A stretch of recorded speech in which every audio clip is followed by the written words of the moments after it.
What is up, everybody? It's Dr. Vibe here, host and producer of the award-winning Dr. Vibe Show, two-time Canadian Ethnic Media Association Award winner.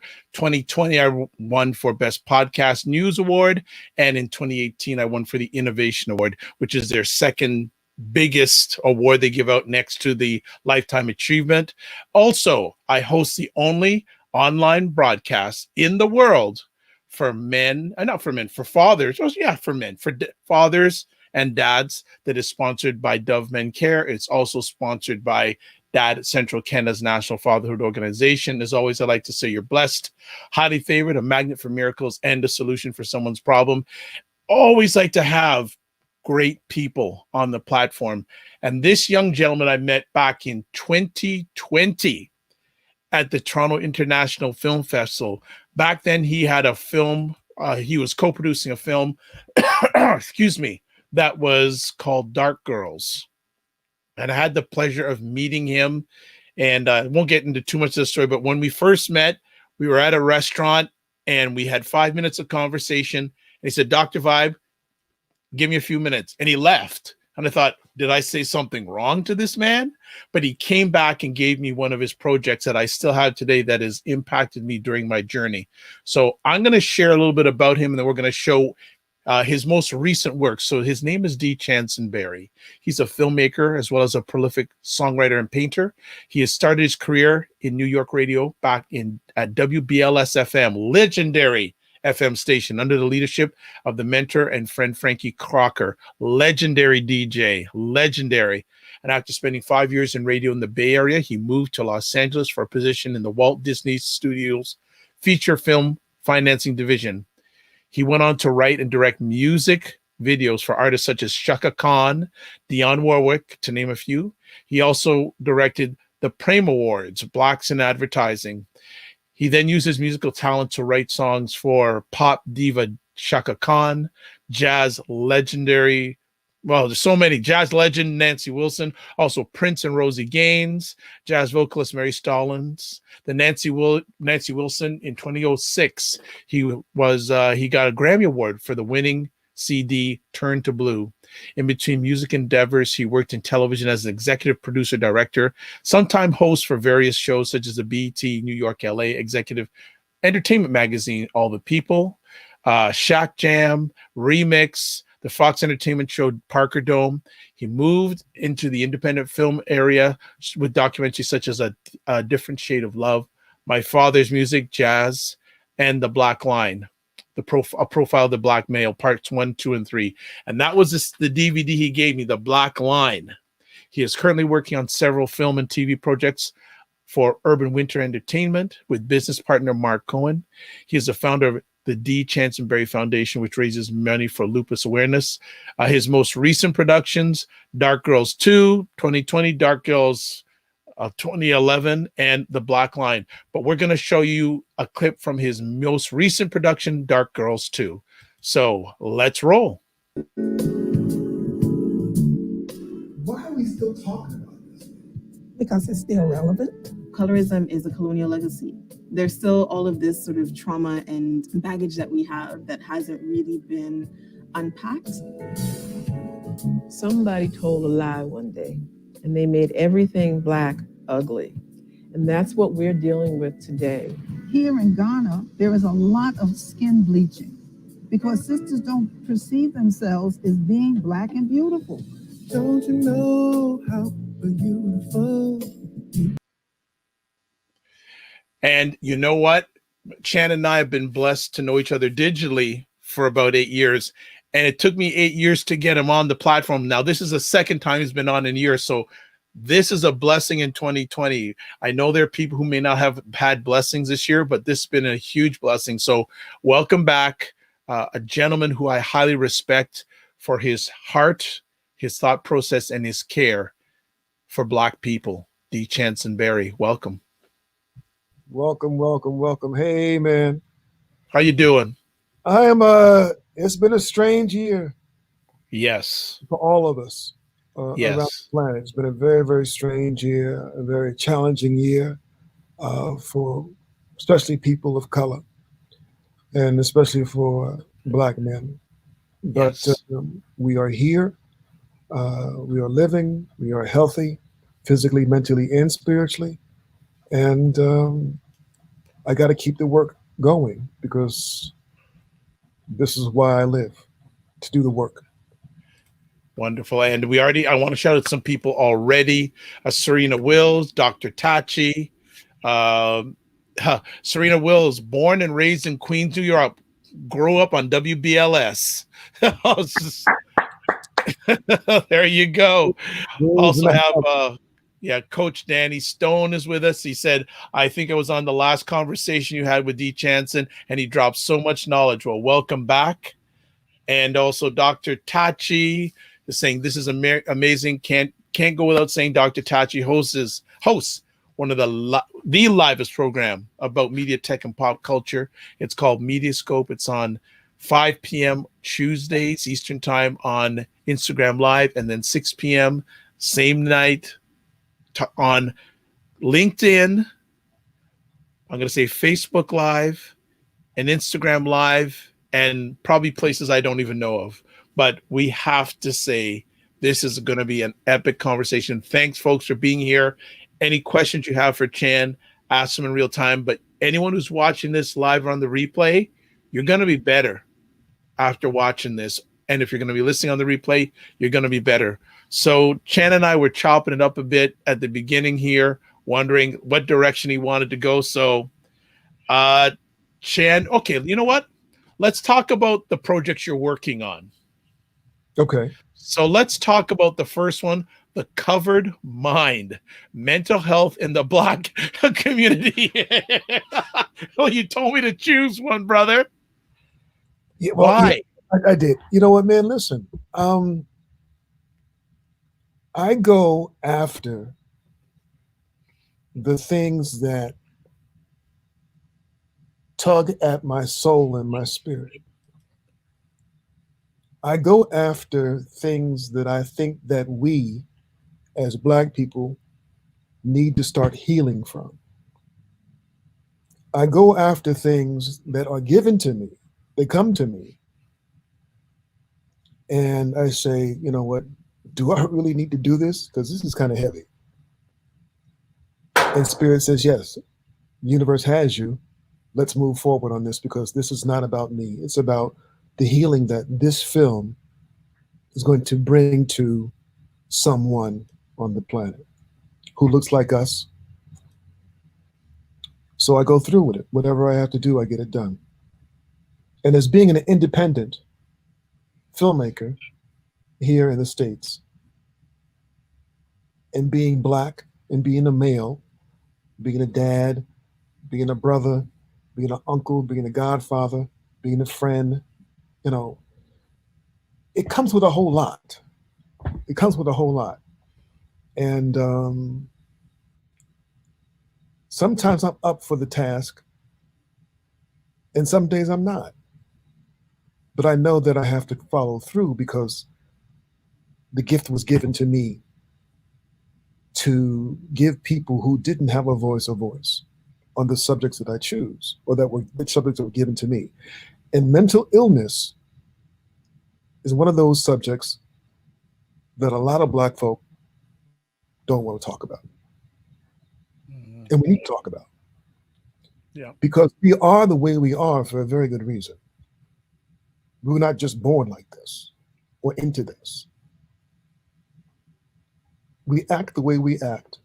We think the way we think. We love the way we love or don't love because of what the stuff we have been through and what's a part of our DNA, become a part of our DNA. And I find it fascinating to do the research on why we act the way we do towards other people and towards ourselves. And how much of this has been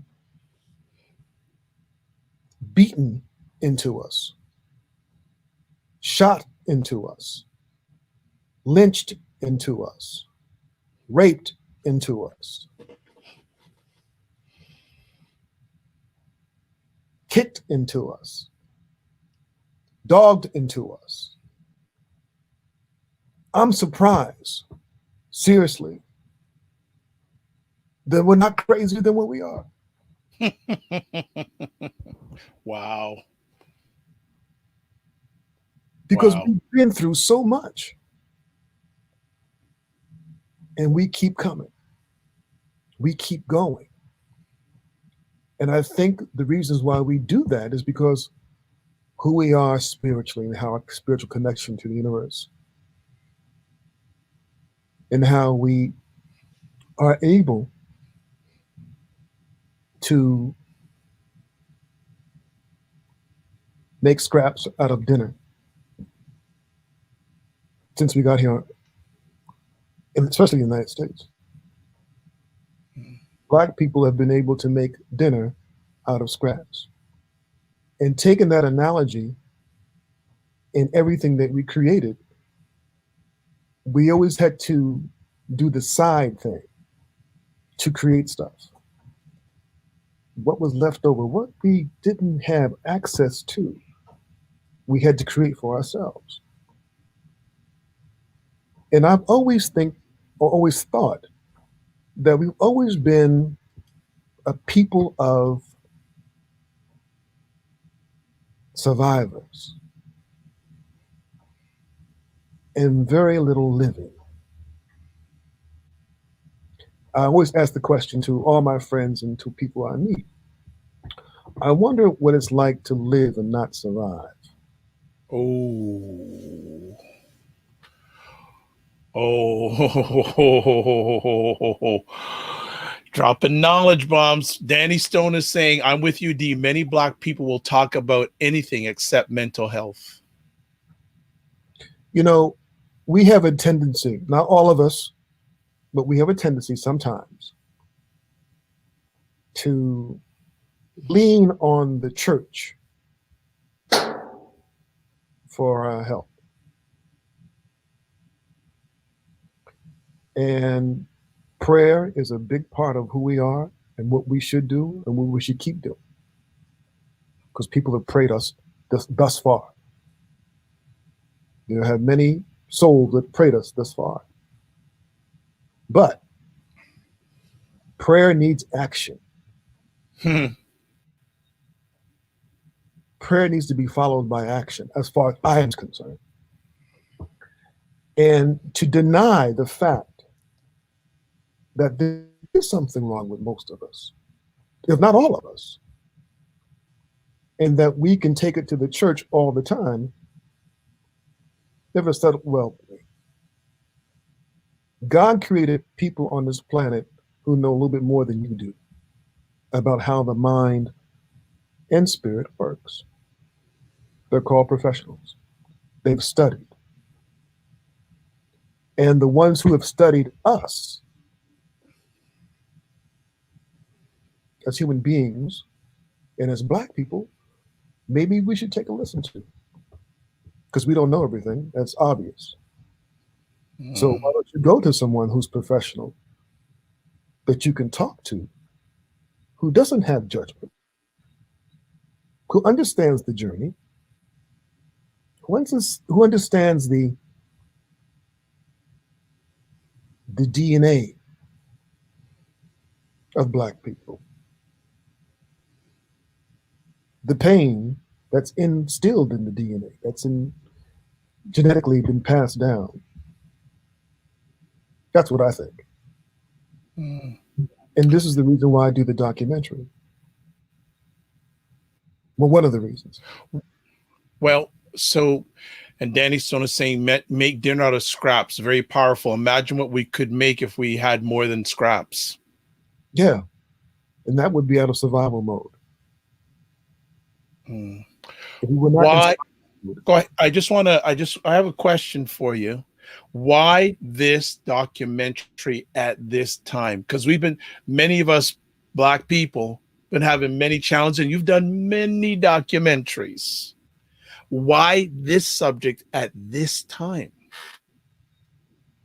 Well, Doc, that's a very good question. Actually, I started it about 3 years ago, and I ran out of money, and some money came through for me to finish up Dark Girls 2, and also yes, that story, unforgettable story. Yeah, and I was finishing up also, right after that, finishing up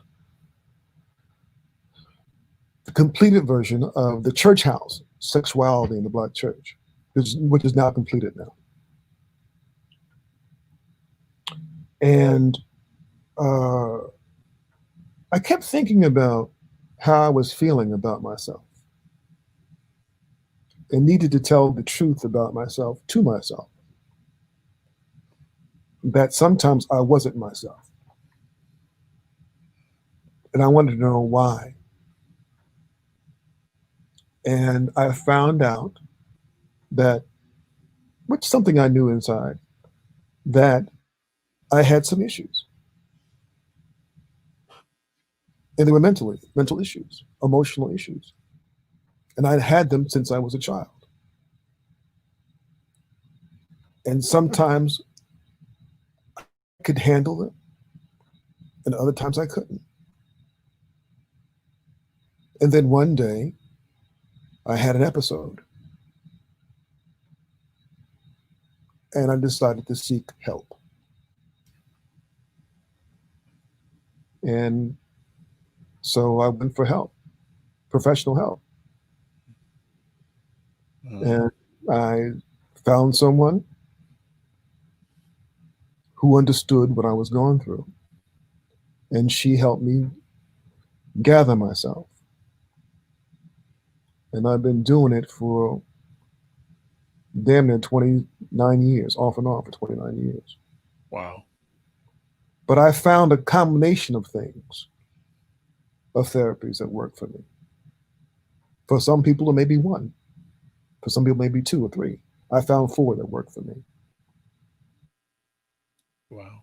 So I do one of those things once a week so I can save myself. So I can be my highest self and be around for the people that I love. So I can disseminate information truthfully about how we can heal. I don't have the answers. I'm just pointing the camera, as I always say, at issues that I think we need to deal with and uncover, and at least start having a conversation about it. And mental illness is definitely one of those things. That's why I'm doing this documentary. Louise is saying, amen, D. Channsin Berry. God has indeed placed gifted individuals here on earth to help us to live and walk in faith, not survive. That's right. That's right. And I think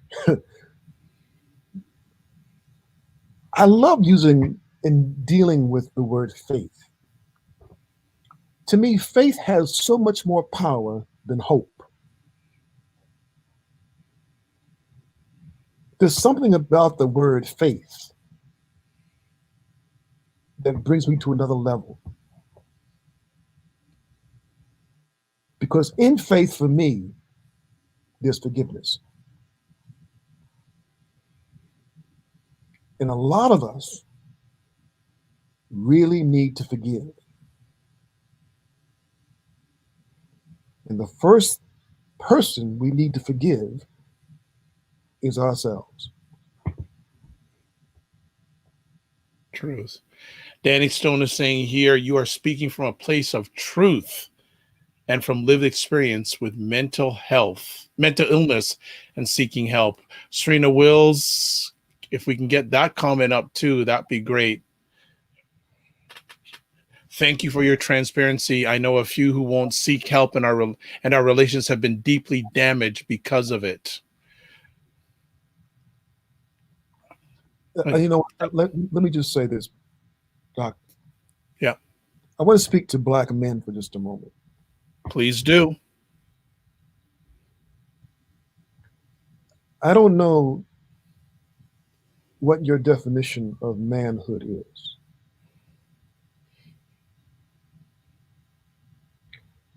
For me, it's not the thing that between your legs.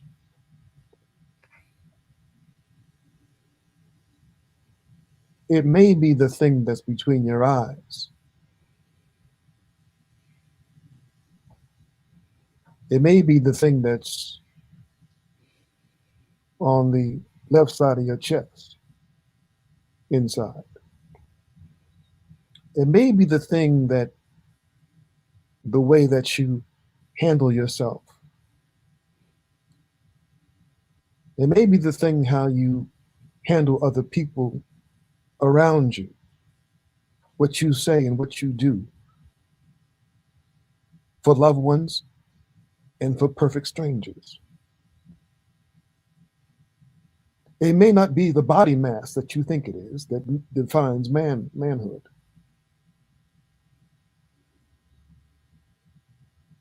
The strength of spirit over the strength of body will win out every time.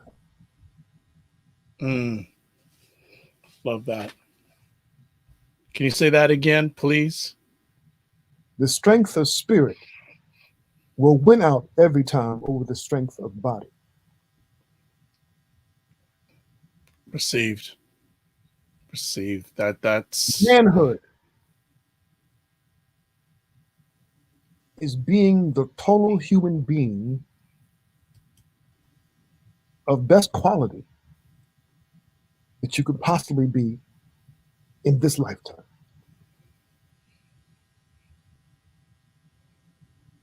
Whatever it takes that's positive to be the best human being on the planet you can be daily, hourly, weekly, monthly, yearly. Those are one of the things that define manhood for me. wonderful. When I have an issue that I can't solve, my manhood doesn't decrease. It increases because I look for knowledge from other people. That's not a weakness to me. Mm-hmm. Because I found out that I know nothing.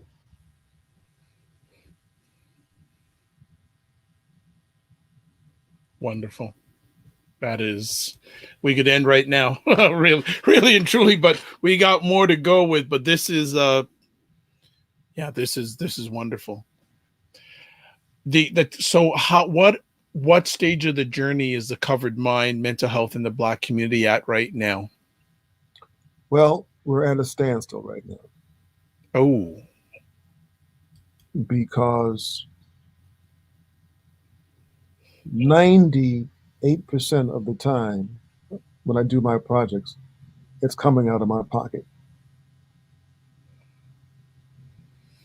And sometimes, you know what, you reach a point where my family's looking at me like, Dad, listen.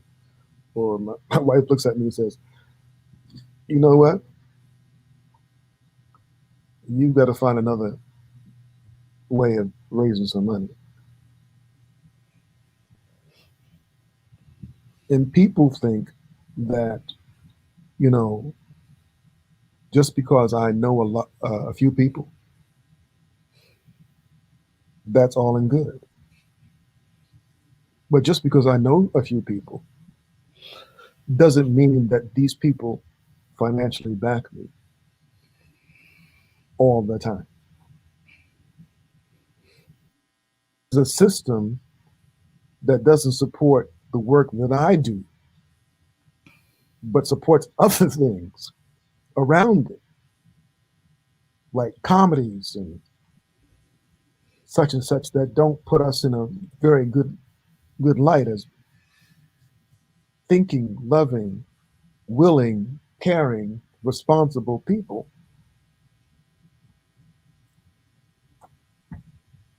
There could be some issues. But Chan, and I'm going to ask you this, that must frustrate the heck out of you, doesn't it? Which part? Well, that's a great question. Seems like it all does. The system, because the content that you put out isn't mainstream for a lot of people, but it's stuff that's necessary. Yes. Thank you. Thank you for saying that. It's not mainstream, and I guess when we say mainstream, it's for. I make films for people of color, and for everybody else. Secondly, because I think they need to have a viewing of these sorts of viewpoints from us, that we control our narrative, and I think you should come in and look and take a look at how we think and how we feel, because we have been subject to how you feel and what you think of all of our lives, but you know nothing about us. We know everything about you, but you know nothing about us. This is why we are where we are, not only in the United States, the relationships between race all over the world. Mm-hmm. Because some, not all, white folks have decided to dismiss people who look like us, that we have no background, that we're just here.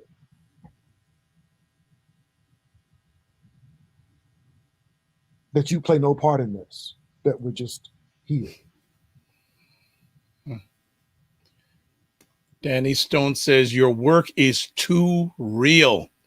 It's too conscious and awakens black people in the way, and they want us to stay asleep.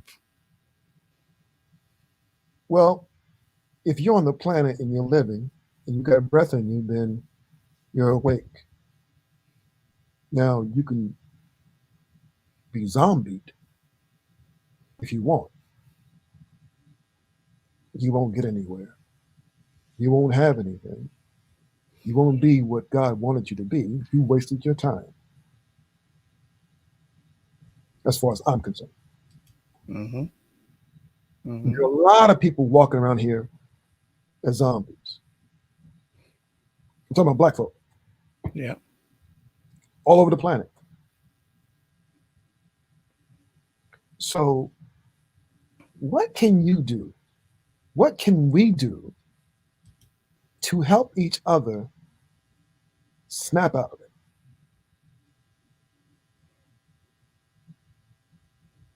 Instead of taking advantage of those who are not awake. What can we do to awake the consciousness of those brothers and sisters who are sleepwalking through this thing? Comment, just let you, Dr. Tachi saying very true. This is why we know even the most obscure, predominantly white colleges, but the mainstream probably never heard of Howard until Kamala Harris was elected. They don't have to. Because white privilege You don't have to. Why should I know? I'm la-di-da over here. I'm going to go about doing what I do. I don't need to know about that. And this is especially for all white men, because that's where the issue lies, actually. The issue lies with most, not all, white men who don't want to deal with this subject. Some will say, it's not me. And I agree, it may not be you. But the issue is that you have benefited from it. He's a part of you, whether you want to recognize or not. You came into being because of what we've been through. Okay, we're going to keep on going down this path. So talking about Blacks and mental health, how much of an impact has what has gone on in 2020 had on the state of many Black people's mental health, in your opinion? Well, I think for for many Black folk, when we think about what we've gone through 2020, when we look at other people, especially white folks, we say, well, welcome to our world. Because we've been living in isolation for 400 years plus. We've been in the house for a long time. We haven't been on the streets for a long time. We haven't been able to go in grocery stores and other restaurants for a long time. So we're used to that. But the moment politicians who say, you know what, we got to shut it down, some people lose their minds. You're taking away our rights. This is our civil right to go, da, da, da, da, da, da. Think about Black people.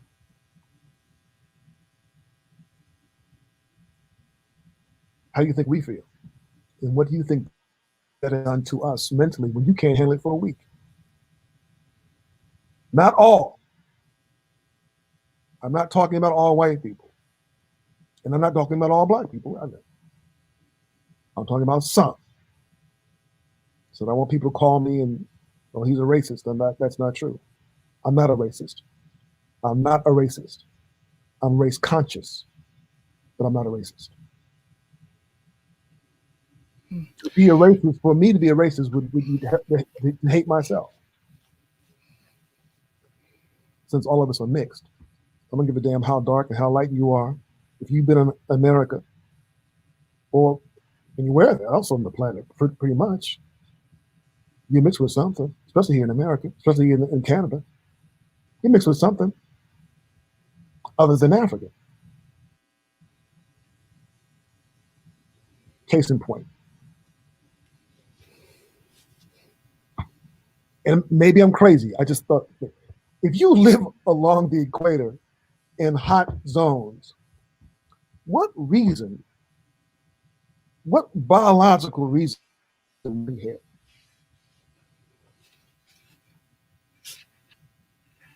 Body hair is more of a European trait. I think as mankind moved from Africa north, he developed lighter skin and body hair to protect him in the elements. That's what I think.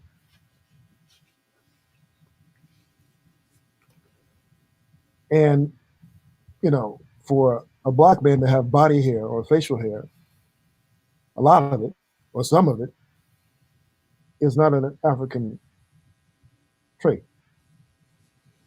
Maybe I'm wrong. but and maybe some geneticist or biology professor can tell me that I'm wrong, but I think that I may be right on that one. So I have body hair. Not to put my business out in the street, but how can I be a racist? Race conscious. Okay. Want to ask you how during 2020, many companies are now I'm going to put it, throwing money at Black causes, throwing money at Black people. Here I am. Here I am. I've got a basket to catch it. I've got hands to catch it. Do you think it's sincere, or do you think it's out of guilt?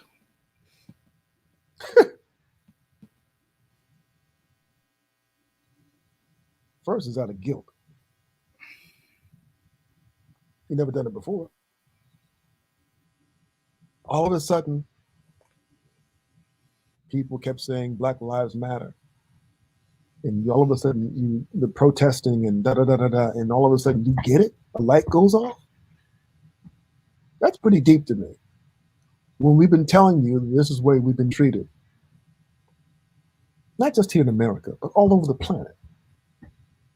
And all of a sudden you wake up and you say, oh my God, this is terrible. I didn't know. You clutch your pearls. Oh, I didn't know. What do you mean you didn't know?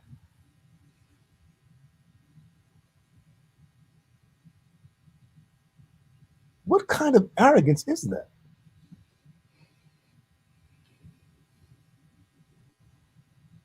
We have a history in this world. We have a history in these countries that we live in.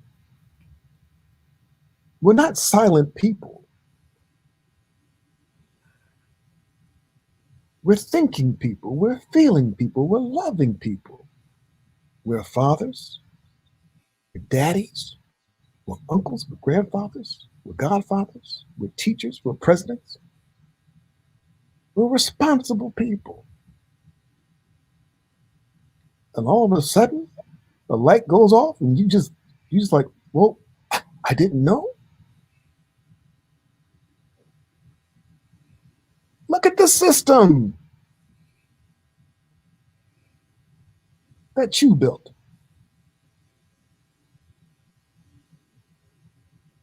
Look at the system. Systematic racism.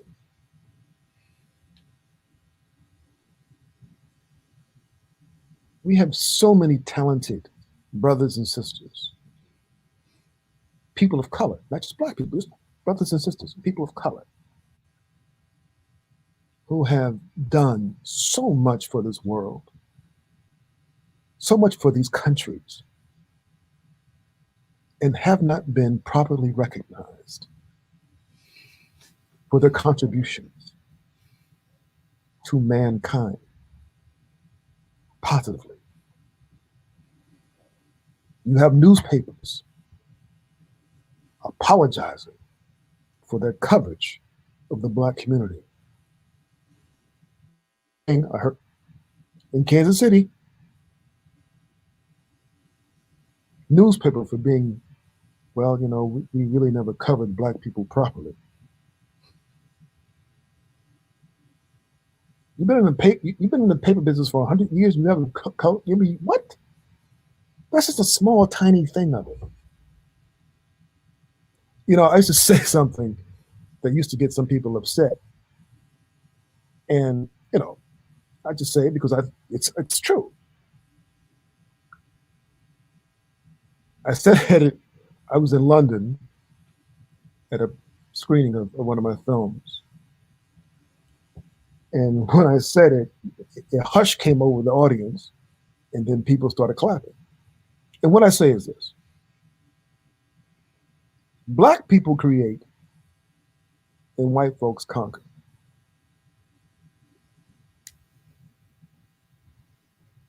I can prove it. I can prove it. Look at the music industry.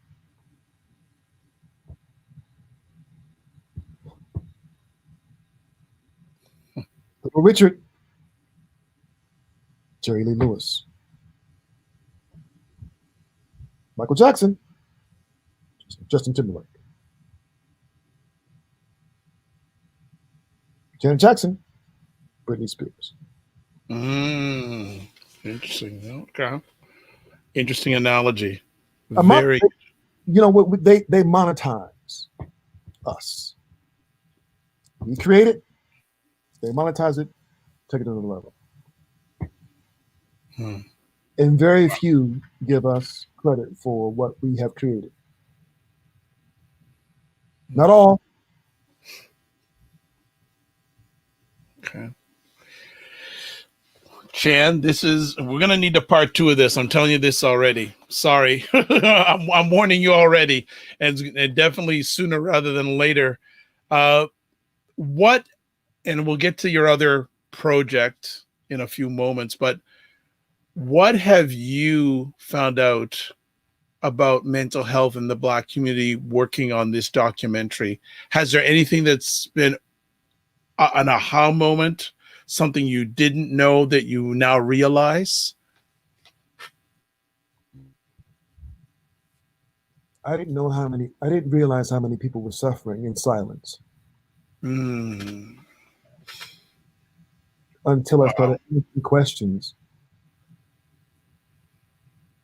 when I do my interviews around the United States, which I will continue up sometime, spring. I will start continuing, when I get some money and hopefully get some more funding. I will start interviewing in spring.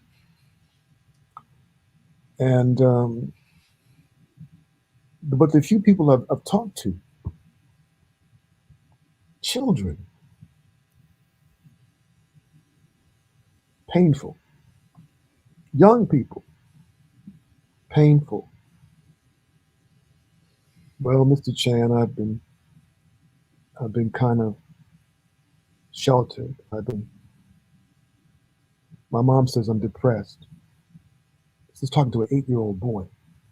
Wow. Who can't seem to find himself. Who can't seem to find a friend. He can't seem to find someone he can talk to trust.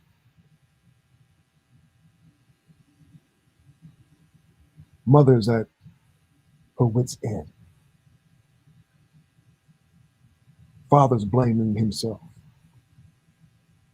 for his son's lack of social ability.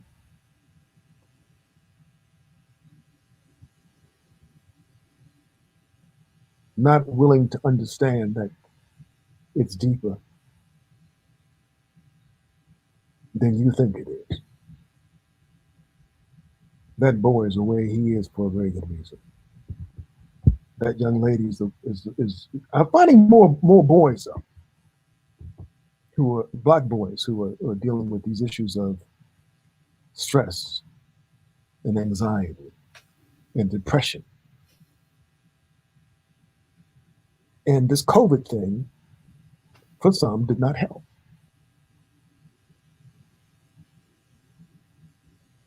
Being away from a school, not able to concentrate at home. Maybe his home environment or her home environment isn't conducive to study. Maybe there's too much going on in the home or not enough going on in the home for the young person to focus on his studies or her studies. That breeds about a certain kind of feeling in a child, Yeah. And then you've got to think about the parent. What is the parent going through at this particular time? The stress of losing their job, not having enough money, $600, what is that going to do for me? I've got rent to pay. I've got food to put on our table. My husband's only working half time. Oh, I've been, da da da da da da. Stress. That trickles down if it's in your house. If you got other people in your house. Somebody else is feeling that. Because there's been a change in vibe in the house, a change in spirit, a change in mind, a change in how people relate to one another. You've got people in close quarters who haven't been in close quarters in a very long time, or if ever. People are different. When you start spending time with people that you love, or say that you loved, or say that you married, you start to see a different side of everybody. It ain't working for everybody. People are seeing themselves and their spouses and loved ones and partners differently now. Looking at the kids differently. Kids looking at them differently. If you're in an apartment and it's 4 of y'all or 3 of y'all in an apartment in a high rise, and you have no balcony, and you can't go out, and all you have to do is take an elevator downstairs and upstairs and take the stairs, and you can't be on an elevator with a whole bunch of people, what does that do for your people moving out of the cities, moving to suburbs so they can breathe, they can be safe health-wise, mentally, physically, spiritually? It's all around deep. Question for you. Danny Stone, just going back to your analogy of the different music artists, he's saying all facts, do they monetize because they control the distribution? Yes.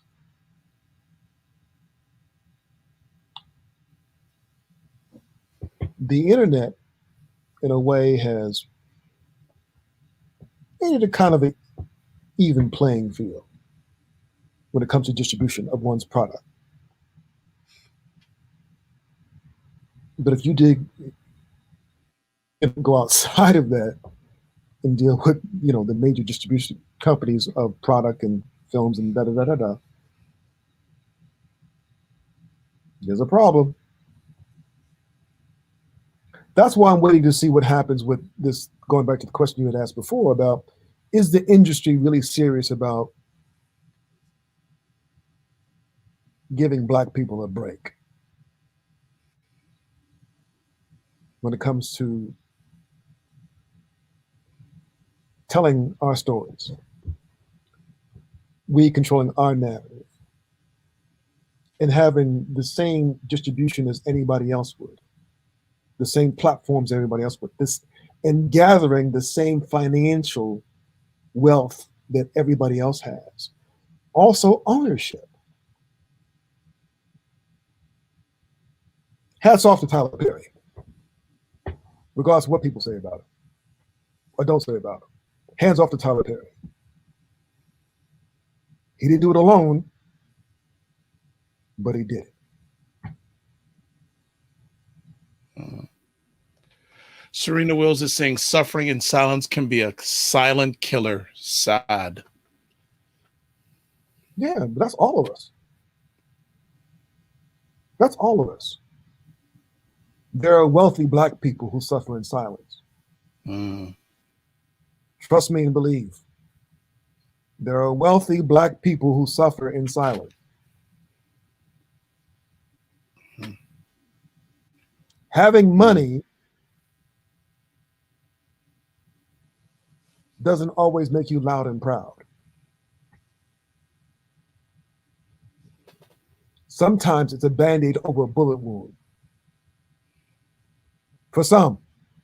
For some. Money sometimes is not the cure. Serena Wills is saying, and she said, these kids learning through the pandemic could be a show in itself. Facts. Facts. Facts. Wow. We got to find a better way of dealing with ourselves. Yeah. You know, I'm I a member. agree. I'm a member of Omega Psi Phi Fraternity Incorporated, and I've been noticing over the years, since I was a kid, being around Omega Psi Phi and the work they've been doing in the communities around the country, which made me very attracted to them because they were doing the work that I wanted to do when I got older. And now they're doing the work. Now we're like hand in hand because we're both doing the same work together, you know. Right. And that kind of gathering of brotherhood and community is what we need. Sisterhood, brotherhood together, and not just through, you know, my fraternity of, you know, of Omega, but fraternity of people of color, period. That's what we need. We need to be able to trust one another, help one another, move forward, physically, mentally, spiritually, financially. We can help each other move forward. We have to understand the power that we have. So Dr. Touch is saying you have 2 Deltas in the house right at the present time. Love my sisters. And here's Serena saying, hey, there are some Omega bro. Myself and Dr. Tachi are sorors of Delta Sigma Theta Sorority Inc.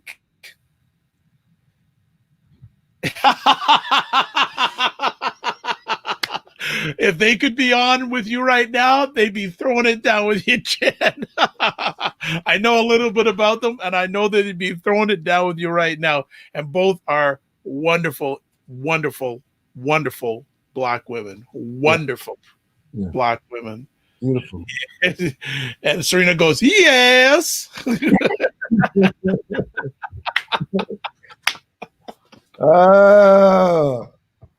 Coleman love, Coleman love. Oh gosh. All right. Let's see if we can flip it over to the other upcoming documentary. you as you see, Chan likes the light subjects. The other documentary he's working on is called The Church House: Sexuality in the Black Church. Chan, you want me to be your bodyguard?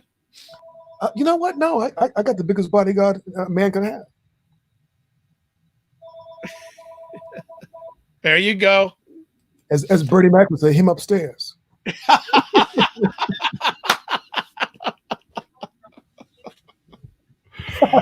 Oh, Chan, this is good. Okay, so Chan, Yes, sir. why this one?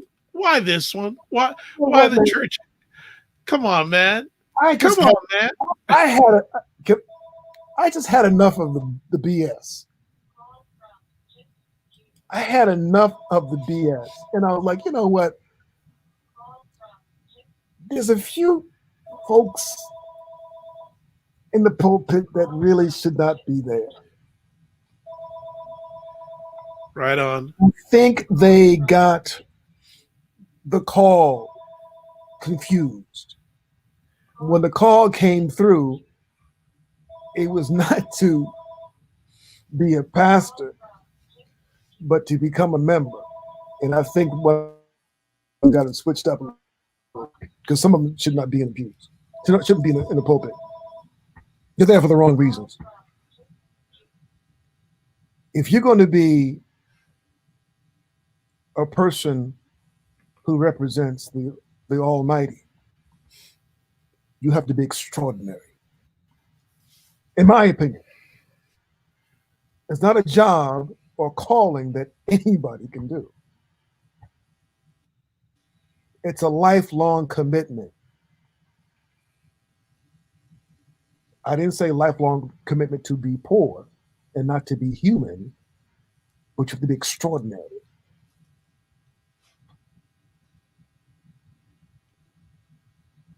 And I think many have fallen short. And the reason why the last straw that broke the camel's back for me for doing the church house sexuality in the Black church was the madness that went on with Eddie Long in Atlanta. Oh, yes. Yes. That's when I started my research and like, you know what, enough is enough. I know what I know. I've seen what I've seen. And this documentary could have gone a whole different way because the people that came to me to do interviews with me gave me the true stories of named pastors in this country that if I would have put that in there, these people would have been destroyed. And I didn't do it because it wasn't what I was supposed to do. What are you supposed to do with that documentary? What I'm supposed to do is expose the people who have these stories, some of these stories, and let God take care of those people who did these things to these people.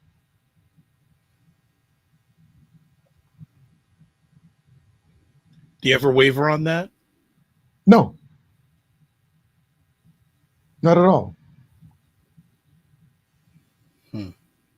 Okay. I find both these topics really, really incredible subjects that need to be brought out there. What do you feel is the state of the Black church in America right now, just in general? What do you think? And again, we're going through a year where, you know, the Black church is of importance, as it always is, but even more so at the end of this year. To me, the Black church used to be the place of refuge where we could go to lay our burdens down. It used to be a place where one could go for help, mental, physical, spiritual, financial help. That might be hard pressed to find these days. Why do you think it's changed? Church has turned into a business. And anything goes sometimes in some churches. Power tripping, ego tripping, male tripping.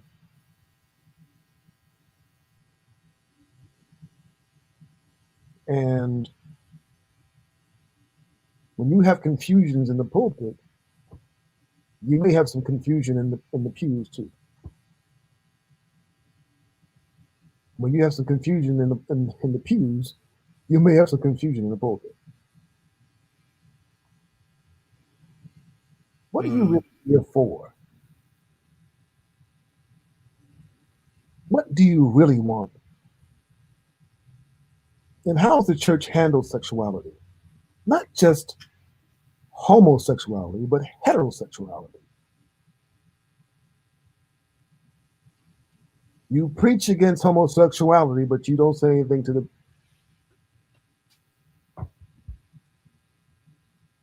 choir director or whatever, the organist or the pianist in the church or whatever, or one of the deacons. You don't say anything about that. Because like in the film, I said, well, I guess talented people get a pass if you're gifted in the Black church and gay or homosexual. But do you not think that may be also in other areas too, when it comes to Black? Yeah, but we're not talking. We're talking about the Black church. Okay, all right. We're talking about the church. We're talking about us. Yep. And how we have dealt with or not dealt with sexuality of the people in the pews and the person in the pulpit.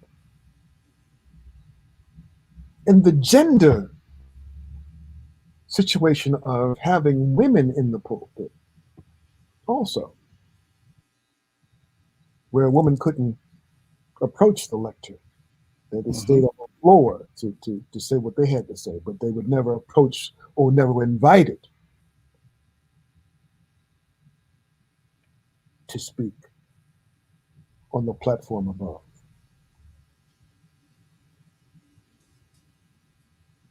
You know, when I first showed the film, it was in Nashville a couple years ago.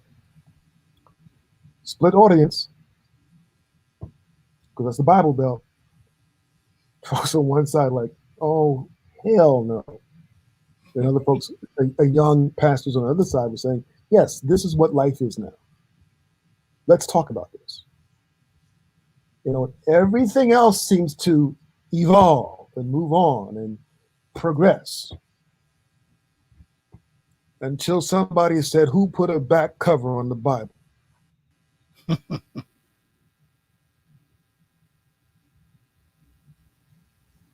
Has God stopped making miracles? Has the devil stopped working? Have prophets shut their mouths? Or wars are not waging over religion? Who put a back cover on the Bible? God stopped speaking?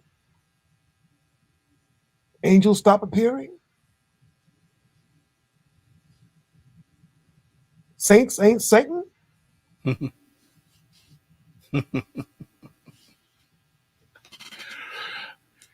If your research and the work you've done on both projects, what has one been more difficult to get Blacks to open up more than the other, or have they been both open in both productions?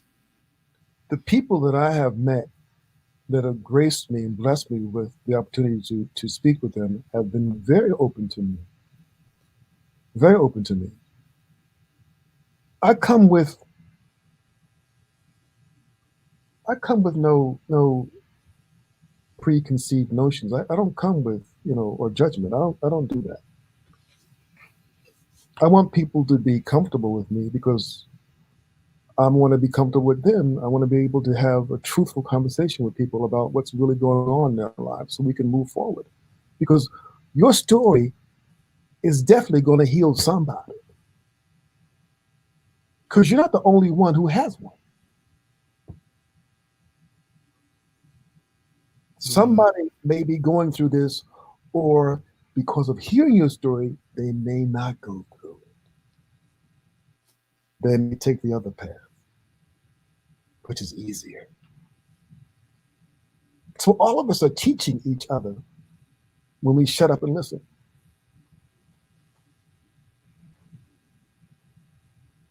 Agreed. Where did you do your interviews for the church house?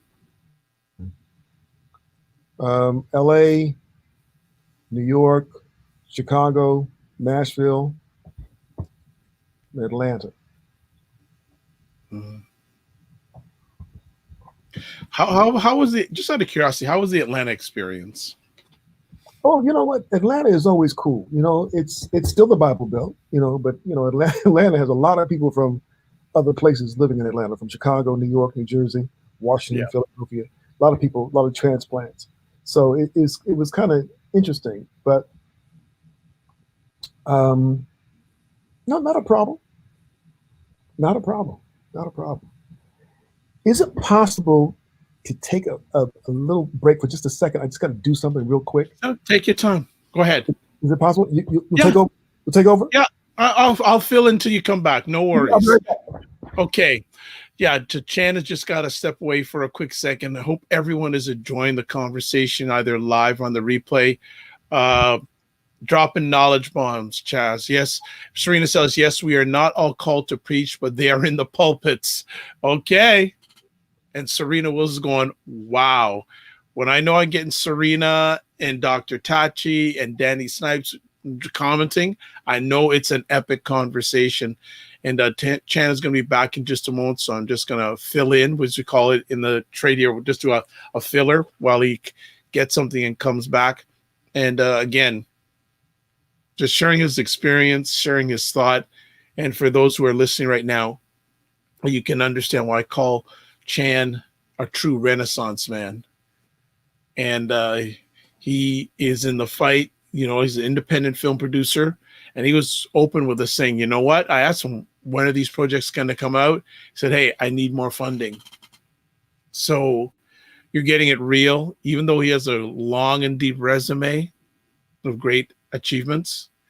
There's still work to do. Serena Wills, what's your comment? I see here that you used to live in the Bible Belt and churches honestly didn't believe in having women preaching in the pulpit. Yes, yes, absolutely. I hear you on that. I hear you on that. But that's fantastic. So just again, waiting for Chan to come back and join us. We'll probably start winding it down a little bit because I know that he's always got a lot on his plate. One other thing too, if you do, we did put up his Facebook information on the screen for those who are watching this live or on the replay. And I got to ask him, he usually weekly, or there was a time he would play music and DJ during once a week. So I've got to ask. Oh, I think he may be back. I am back. All right. Whew. Beautiful. You're safe. Good. Sorry about that. I hope you can go there with me, but you've had some personal loss this year. And you don't have to go there, but if you are comfortable, I'd like you to share with our audience how that journey has been for you.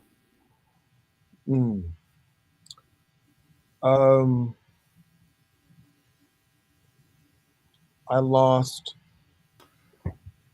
4 close friends this year. Wow. 3 to COVID, one to cancer. And I lost my mother this year due to COVID. It has been a rough year. And it still is emotional. We just had her service, memorial service, December 5th.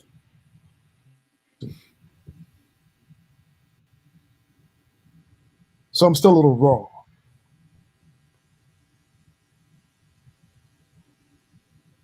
And I'm at a place in my life that I thought I would never be. When one loses a parent, or both parents, because my father passed 5 years ago. Oh, wow. And I still haven't really dealt with that, really, emotionally. And then my mom just passed. So I thought I had been a responsible adult for a while, making my own decisions, trying to pay a bill or two, having a family, being daddy, being husband. But it wasn't until I lost my mother, my last parent, that I found out that I was an adult. For real this time.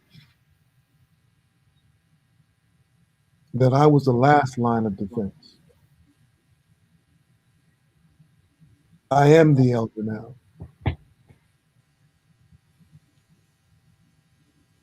I am the older Black male now in the family. I am what my sons will come to and ask questions. I am that one. I am the one who my nephews will come to me and ask questions about life. Yep.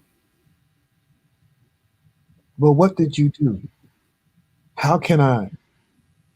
What does this mean? I no longer can do that on the physical plane. And many people out here know what I'm talking about. The only person, place, or thing I can go to is God. There's no one in between that now. That relationship. Not that your parents, your grandparents, you can go to them for advice, but when that all clears away, when that's all cleared away from you, you've got a clear picture of where your faith, energy, and life comes from.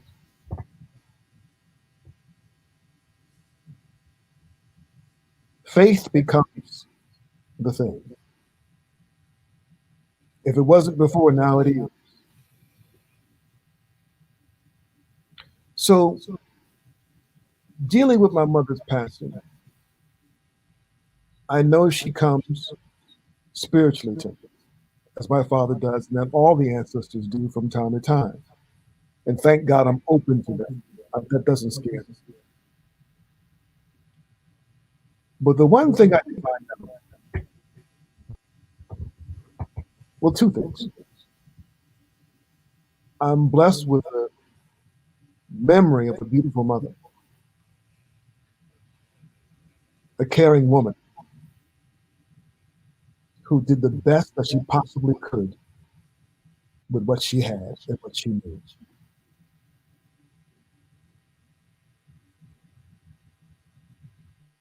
Poured into me what she could. And I'm grateful for that. Humbled by that.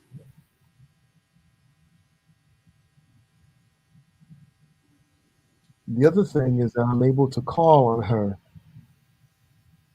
to move on my behalf because she can help me now more than when she was here. I can call on my father as I call on my ancestors to help move me through this plane here. Now mom's up there helping me get through this. That's the beautiful thing about it.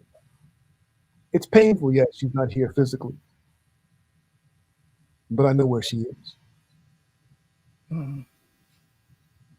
In glory, being glorified, as she glorified the Lord. Wow. Thank you.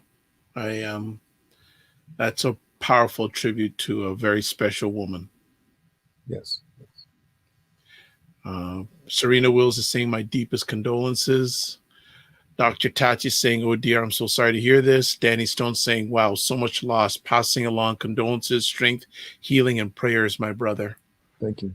Thank you all. Serena Wills is saying too many losses this year, way too many losses this year. You know, I think the gains from this year are powerful and phenomenal. So many gains. When you flip the script,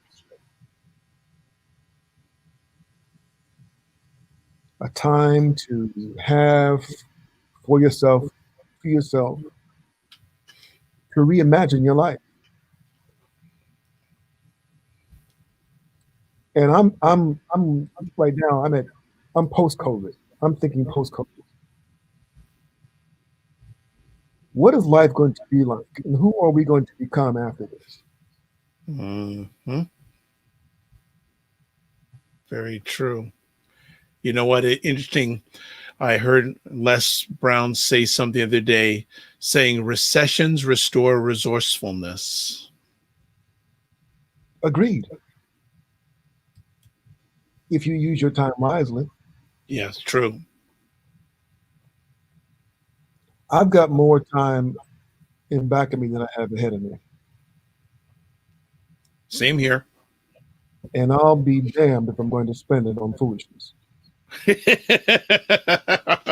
Well, like I tell people, I'm on the back 9 of the 18 holes of my golf course. Yes.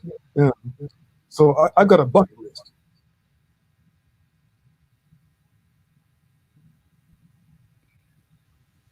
So I plan on, you know, making that bucket list. Are you comfortable to share one or two things on that bucket list? Sure. Now, listen, it's my bucket list, so don't judge me.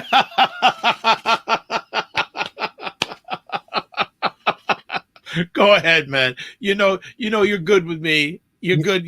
I got your back, Chad. I got your back. You know, I'm sensitive.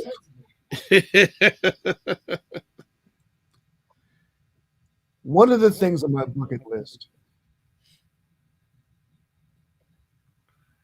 is to write a song that Barbra Streisand sings. Wow. One of the things on my bucket list is to take one of these two books that I've been reading and do a feature film on one of them. One is called Perfect Peace by Daniel Black. Yeah. And the other one is called Nigger in the Window by Helen Lee Jackson. Two books, two different writers, Daniel Black and Helen Lee Jackson, but two great stories. So that's in my bucket list. And you know what's on one of my bucket lists? What? I want to see the day that you come into my father's home. Oh my God, music. And sit down and he just plays music for you for hours. Because that's going to happen. You know, I need that, because that's on my bucket list. I want to see two musical giants. Now, my dad doesn't play an instrument, but you know what I got to do? I actually got to, next time at his place, I got to take a picture. I'm going to take a picture of his collection. Actually, I'm going there tomorrow, and I'm going to send it to you, because I'm going to do whatever I can to get you up here to see that. And and you'll see the Macintosh amplifiers. Yes. You'll see the reel-to-reel player. That's right. That would be a lot of my bucket list is just some of the people I really care about enjoying, either with myself or especially my dad, because I have a lot of gentlemen that enjoy music. Yeah. Oh man, music is like my second breath, man. I couldn't live without it. You know, on my Facebook page, I produce a nightly list of music. Yes, people follow him on. Go put Channsin Berry on Facebook, like the music stuff that's going on. Hey, by the way, are you still? Is it the vision still to do something on Rufus and Chaka Khan? Yes, I am still working on that documentary. But once again, we ran out a little bit of money. So no problem. Just trying to raise money to get these. I'm doing the Whispers documentary. Yes, I know that too. Yep. It just gets better with time. The Whispers. I'm doing Ask Rufus, the Rufus Chaka Khan story. Oh, and that I cannot wait for that. Wow. And I would love. This is on the bucket list. To do either the documentary or the feature film about Stevie Wonder. Oh, Stevie is my all-time favorite artist and my dear brother. I either love to do a documentary on Stevie or do the feature film about Stevie's life. And I got the perfect name for it, the title, everything. You know, you touched my heart, because one of my all time favorite pieces of music is Songs in the Key of Life. Listen, Stevie stands alone. Steve, business. Listen, I had to give my every girlfriend I've dated up until I got married, Yeah. I had to give them the test. I know where you're going with this. And you're serious. I see the look on your face. Hey. You're not laughing with me, so go on. Hey, this is serious. So I'm going. This is how I approach it. I'm going to ask you a question. I did like this. I'm going to ask you a question.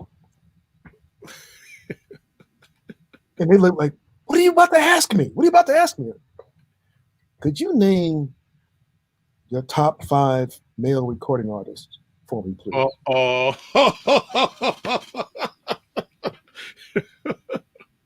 That's what you want to ask me? Yeah.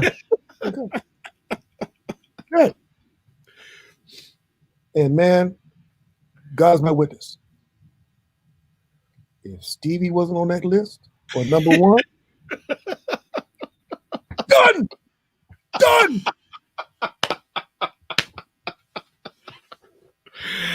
Oh my goodness. So just taking a look in the room here.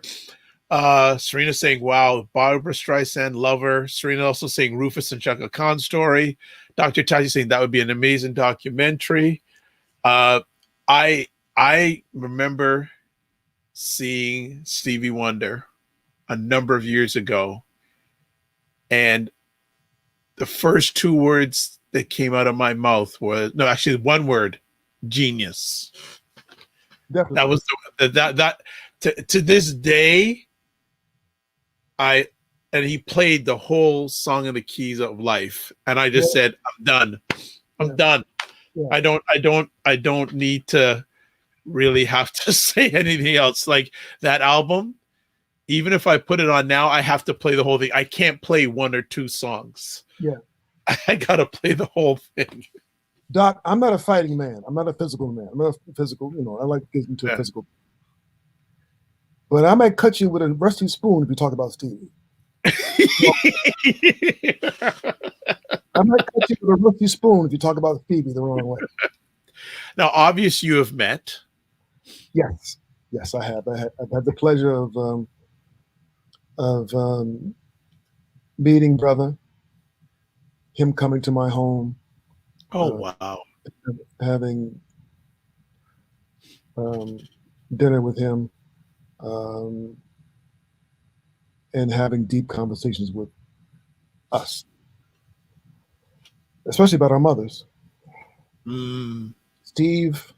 When Steve found out that my mother had passed, Steve texted me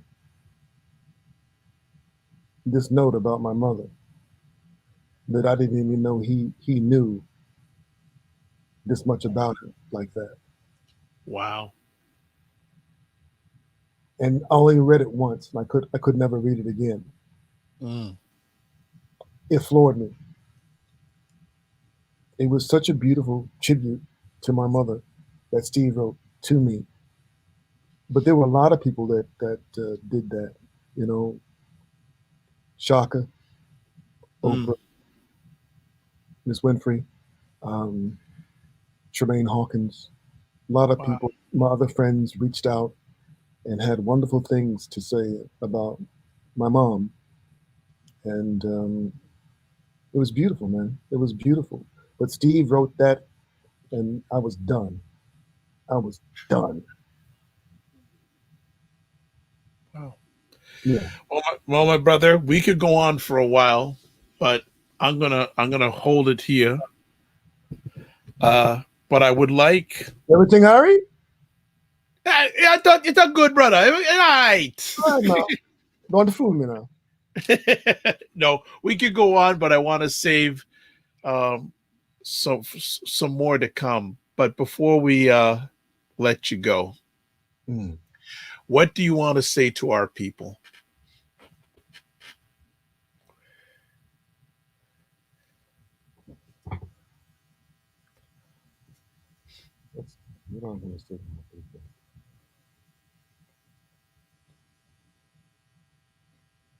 There's 2 things that work for us. Love and respect. There's only two things that work for us: love and respect. And if in between love and respect has to be faith.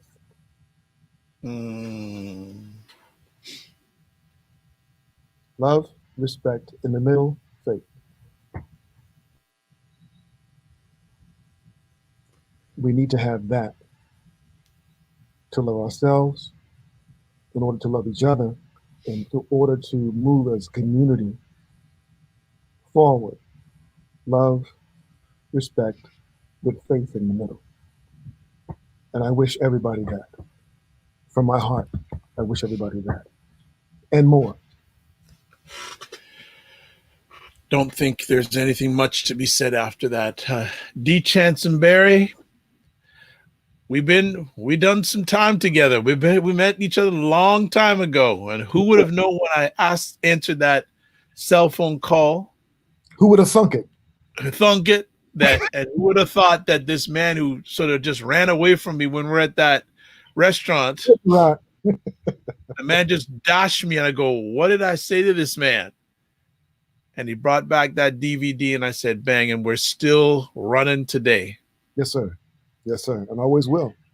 Absolutely. And folks, follow him on Facebook. Just put in Channsin Berry. One of the most, and as I said, when you were away for a moment, you are a true Renaissance man. And I mean that in the highest respect. Thank you.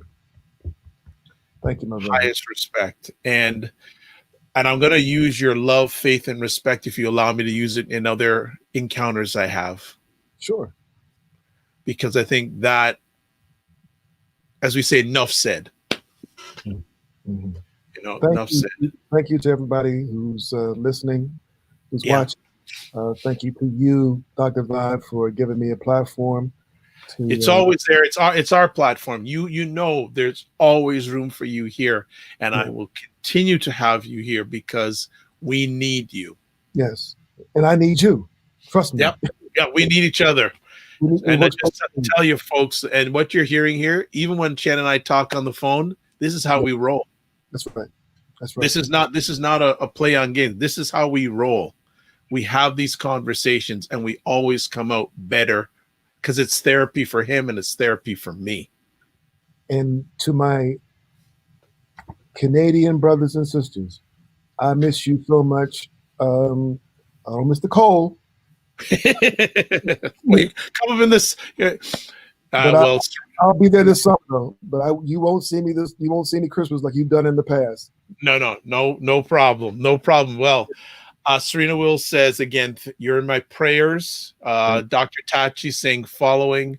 Serena says thank you. I'd like to say thank you for these people who helped make this an epic conversation. Serena, Dr. Tachi, Danny Stone. I know Louise is watching. I know others are watching. This is good. I am Dr. Vibe, host and producer of the award-winning Dr. Vibe show, two-time Canadian Ethnic Media Association award winner. This year, 2021 for Best Podcasting News. 2018 received it for the Innovation Award. Also, I host and co-produce the only online show for fathers and men in the world that is sponsored by Dove Men Care. If you want to follow me, the best place to do that is at my website, thedrvibeshow.com. I'd like to close out saying you're blessed and highly favored. You're a magnet for miracles. You're a solution for someone's problem. I also say these days, remember to give yourself grace. But I'm also, with Chan's permission now, I'm going to also end off now saying love, faith, and respect. Also, big thank you to BIA Media. God bless. Peace be well. Keep the faith. Walk good. And we'll see you soon. And if you're seeing this before the end of the year, we wish you the best of the holidays and a prosperous and highly favored 2021. Goodbye, everybody.